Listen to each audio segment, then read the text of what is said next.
د طالبانو یو پخوانی چارواکی وایي په یورپ او امریکا کې د حکومت مخالفین د یې په چاقوګانو ووژل شي. د طالبانو د کورنیو چارو وزارت مخکني بیان قاري سید خوستي له افغانستان د باندې په خپلو خواخوږیو او پلویانو غږ کړی دی چې هغه افغانان په چاقوګانو ووژني چې د په وینا د طالبانو خلاف تبلیغات کوي. قاري خوستي د خبره پر خپل ټویټر لیکلې ده، خو وروسته یې بیا دا ټویټ لرې کړی دی. طالبانو په رسمي ډول د خپل دغه پخواني ویان د ټویټونو په اړه لا څه نه دي ویلي.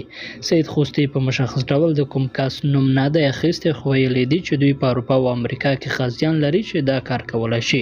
نوموړي پر خپل ټویټر لیکلي تښتېدلي ټامیان یوه دوه په چاقوګانو ووژنئ، که بیا چا د هېواد خلاف تبلیغات وکړل لاړې راتوپ کړئ. خوستي له افغانستانه وتلي افغانان په غیرته د 200 ډرن حیوانات بللي دي. هغه لیکلي د سلګونه داوطلب یا رضاکار غازیان موږ په اروپا امریکا کې لرو، صرف انسجام رهبري غواړي چې په خبره یې خپل دښمنان په نښه کړي. د قاري سید خوستي د ټویټ اوس دغه په ټویټر کې نشته. د په یو بل ټویټ کې بیا هم په خپل دریځ ټینګار کړی دی او ویلي دي چې زه بیا هم په خپله خبره ولاړ یم، د تښتېدلو ټامیانو همدا یوازینی علاج دی.